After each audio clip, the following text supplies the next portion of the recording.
ماشاءاللہ ماشاءاللہ، بہت خوب. اور اللہ رب العزت آپ کی آواز میں مزید سوز و گداز عطا فرمائے کہ ہم کو بھی خبر ہے گناہوں کی سزا ہے. ہم کو بھی خبر ہے گناہوں کی سزا ہے، لیکن خطا پوش ہمارا بھی خدا ہے. اور اگر زاہد کو ناز عبادت ہے تو بجا ہے، پلے میں ہمارے بھی محمد کی ثنا ہے. پلے میں ہمارے بھی محمد کی ثنا ہے. ناظرین اکرام، ابھی چلتے ہیں علامہ صاحب کی طرف اور ان سے پوچھتے ہیں کہ آپ بتائیے گا کہ روزے کا جو معنی ہے وہ کیا ہے؟ اعوذ باللہ من الشیطان الرجیم. بسم اللہ الرحمن الرحیم. یا ایہا الذین آمنوا کتب علیکم الصیام کما کتب علی الذین من قبلکم لعلکم تتقون. صدق اللہ العظیم. سب سے پہلے تو وفاق نیوز کو میری طرف سے السلام علیکم ورحمۃ اللہ وبرکاتہ. ماشاءاللہ آپ نے آج کی بزم بہت ہی خوبصورت طریقے سے سجائی. اللہ پاک آپ کو اس بزم کو اسی طرح ہمیشہ سجانے کی توفیق عطا فرمائے. آپ نے سوال کیا کہ روزے کا معنی کیا ہے. رب العالمین نے قرآن کریم برہان رشید میں اعلان فرمایا کہ یا ایہا الذین آمنوا کتب علیکم الصیام کما کتب علی الذین من قبلکم لعلکم تتقون، کہ اے ایمان والو، تم پر روزے فرض کیے گئے جس طرح پچھلی قوموں پر روزے فرض کیے گئے تاکہ تم پرہیزگار تتقون متقی ہو جاؤ. تو روزے کا معنی ہے رکنا، یعنی کہ کھانے پینے کی چیزوں سے رکنا اور چغلی سے رکنا. لازمی یہ نہیں کہ ہم نے روزہ رکھ لیا،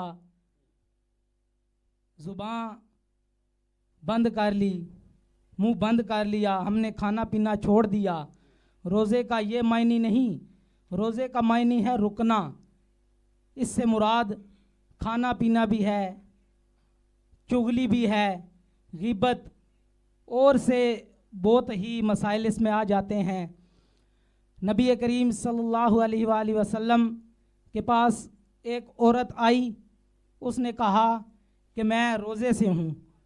تو سرکار نے کہا کہ تم روزے سے نہیں ہو. اس نے کہا یا رسول اللہ میں روزے سے ہوں.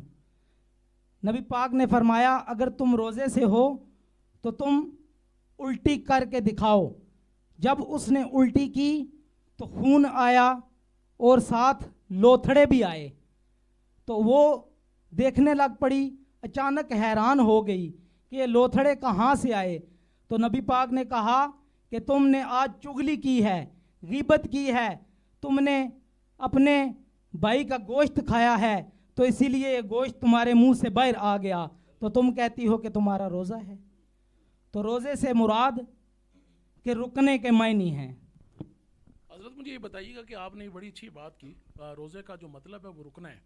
اچھا، دوسری سائڈ پہ اگر ہم دیکھتے ہیں تو اللہ رب العزت جو ہے یہ شیاطین کو جگڑ دیتے ہیں پورے ایک مہینے کے لیے. لیکن ہم اکثر دیکھتے ہیں کہ جیسے ہی رمضان آتا ہے تو لوگ اپنے غصے پہ قابو نہیں رکھتے.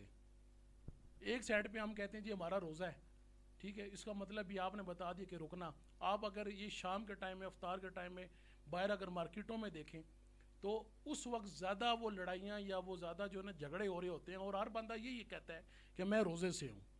ٹھیک ہے، میں جھگڑنا نہیں چاہتا لیکن میں روزے سے ہوں. کیا ہم اپنے غصے پہ کنٹرول نہیں کر سکتے؟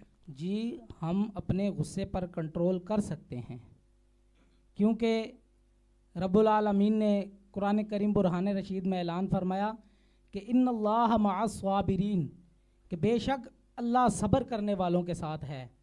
اگر ہم صبر کریں گے تو پھر ہم غصے پر کنٹرول کر سکیں گے. اگر ہم صبر نہیں کریں گے تو پھر ہم غصے پر کنٹرول نہیں کر سکیں. اگر میں اگر اس بات کو اس طرح سے کروں کہ شیاطین تو جکڑے ہوئے ہیں، ہم یہ کہتے ہیں کہ یار یہ شیطان کا اثر ہے یا یہ شیطان اس کے اوپر غالب آ گیا ہے، کیا یہ اس کی قوتیں ہوتی ہیں یا کیا ہوتا ہے؟ یہ انسانی وسوسے ہوتے ہیں؟ یہ کوئی اس طرح کی کوئی معاملات نہیں ہوتے. بس یہ